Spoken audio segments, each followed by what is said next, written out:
todo o contrato de consumo, ele não tem só o que está escrito nele.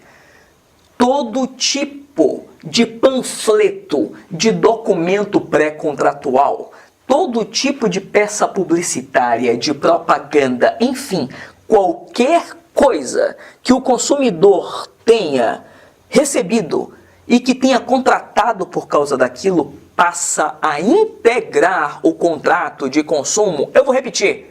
Qualquer tipo de documento pré-contratual que contenha qualquer tipo de promessa quanto ao futuro contrato, passa a integrar o contrato de consumo igual como se fosse uma cláusula escrita no próprio contrato, ou seja, aquele panfleto daquele apartamento onde tem aquela fotografia feita por computador, se fechar-se um negócio, tem que ser exatamente aquele apartamento que tem que ser o apartamento real. Aquele panfleto que tem a fotografia do local, do produto ou do serviço pronto, com todas as características sedutoras da propaganda, aquilo dali não é só propaganda. Se houver contrato, aquilo passa a ser cláusula de contrato. Uma grande discussão existe quanto àquele chavão. Imagem meramente ilustrativa. Imagem meramente ilustrativa. Você, na sua foto da rede social, coloca imagem meramente ilustrativa? Sim ou não? Pois é.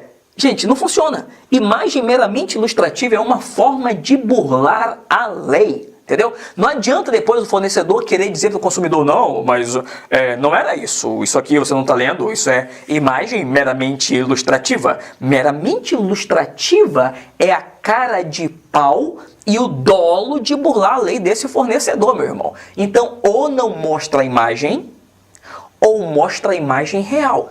Em relação de consumo, chama-se propaganda enganosa ou dolo de consumo, lá no artigo 35. Então veja, dolo de oferta, dano de oferta. Então veja, então qualquer tipo de documentação pré-contratual passa a integrar o contrato. Próxima.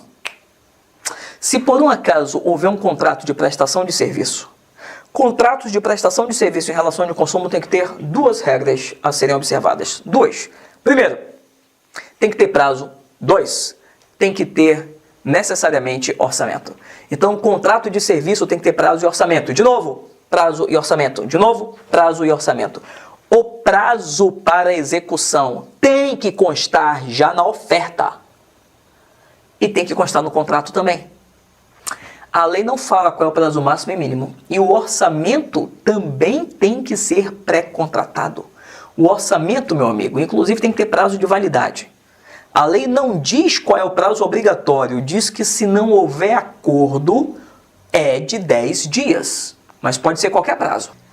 Todo tipo de serviço que envolva manutenção, que envolva troca de peça, tem que ser usada peça nova, a menos que o consumidor permita que seja usada peça recondicionada. Então, pode ter gambiarra em serviço de conserto? Pode, mas tem que ser autorizado expressamente pelo consumidor.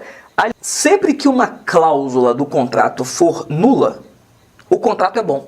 Só aquela cláusula é que não é exigível.